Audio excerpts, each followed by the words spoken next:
And I'm going to talk about the surgical interventions. I think most of the time what we have is a stiff finger, is a flexion contractures are the ones that we have. And second, it may be secondary to joint injuries, or it may be due to fractures, and it may be due to long-standing immobilization due to any cause. I think that's the problem. So because I'm going to talk to you only about the surgical interventions, so the question comes is, how do we operate? I think before that, most of the times whenever your joint is stiff, I think the first person who need to have a look at it is a therapist. I think if you have a therapist, and after a therapy session, if you have got non-yielding blocks, you try to move the finger and then it stops. I think non-yielding, that means is the one which requires surgery. And the first thing is, how do you approach the finger? So there are two ways of approaching. One is a mid-lateral incision. I think this making incision is also important because already the finger is stiff or already there is a contracture. The incision that you make must not make it contract more. So the idea is, if you make an incision, the length of the incision doesn't change in all the positions of the joint. That means that incision does not contract. So it is the mid-lateral incision is designed by joining the apices of the flexion creases A, B, C, then that's the thing.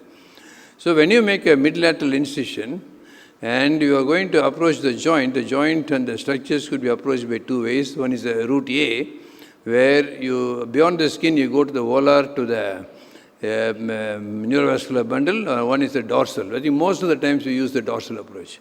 I think the incision axis, we usually take the B axis, pushing the neurovascular bundles volarwards. Mid-lateral incision centered on the PIP joint, you make 1.5 centimeters on either side. The neurovascular bundles on the volar side, you go to the extensor expansion and then release it. And then if a joint is contracted, systematically examine each structure on the volar side. Is the volar plate or the fibrous bands beneath the tendons, on the tendon sheath, over the flexors, and the last is the skin. And the most important other thing, joint which could have a contracture is the collateral ligaments. Don't hesitate to divide both the collateral ligaments to achieve extension. There's a nice paper by Eaton, which says the total collateral ligament excision for contractures of the proximal interphalangeal joint. And even if you exercise the joints, exercise the collateral ligament totally, I think they don't go in for stiffness. Normally, when you have an injury, an acute injury, if all the ligaments break away, then you have instability. But then in a stiff joint, when you exercise the collateral ligaments, they don't go for instability. And then it does not leave the joint unstable. And you have to suture the skin nicely. This is one of the important advice I need to give, because you will be moving the patient soon. But then the knots have to be tight. But the sutures should not be tight. I think that's very important. And the knots, is important for the knots to be tight, because the moment you start moving, and then if the knots give way, I think the patient will come back and then he will not be going off the full therapy stage. So here you have a patient who does not have, he's got a flexion contracture. Then you go through a mid-lateral incision. In this patient, where you find is that you find that the neurovascular structures are on the volar side, and you find the flexor tendons. We exercise the flexor sheath. I think you just incise the flexor sheath. And then you find a white structure that you're finding here. As you release the contracted structures, these are all the fibrous bands. I think what fibrous tissue, we always say the edema is tissue glue. I think if at the time of an injury, there has been a severe edema, when the edema settles down, I think they all go into fibrosis. Edema fluid has got a lot of proteins and they go into fibrosis. So you will find the tight bands, look for those tight bands above the flexor sheath or below the flexor sheath or around the volar plate. Sometimes they almost look like tendons. I think they have to be excised. See, that's the sheath that you have found. See, that's the straight band that you have found. You excise the band and then you get it straight. And then you suture them nicely. And stiffness secondary, if it is usually that's the picture. So usually when you suture it, you have to suture them nicely. Now you got another patient. He's got a stiff And then this is secondary to a fracture of the PPX. I think stiff PIP joints could be secondary to PPX. There, the flexor tendons, the tissues could get adherent to it, and sometimes you will get better results with these patients. When the stiffness is following fixation of a fractured PPX, most often you would need tenolysis of both the flexors and the extensors. I think that's very important.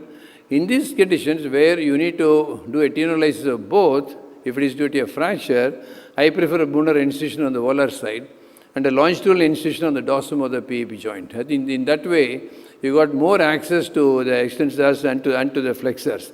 So this is exactly what we have done here, and then you are able to get a good result. Sometimes you get a stiff PIP joint and a stiff DIP joint. Because of the stiffness of the PIP joint, you get a DIP joint to also become stiff. So every time you release a joint, if you have been doing under local anesthesia, it's fine. That means you can ask them to flex it, but most of the time when we are doing under block, then after the release of the joint, I think what you need to do is that a Whittaker traction test. I think we call it as a traction test. So flexor tendon traction checks. You do the release, and then you may be, and when you're working under a block, it may be passively be correcting, but then it may not be, he may not be actively do it when block wears away. So what we do is we do a proximal incision and then after that, you pull up the tendon, you pull up the flexor tendon. I think that one you must be released. Only then you can be sure that there are no additions which will be limiting your release. Now we come up to the MCP joint. In the joint in extension and the joint in flexion, when an MCP joint is in flexion, the ligaments are in taut condition. In extension, the joint space is more, so that more fluid can accumulate. I think that's the reason they all get contracted in extension.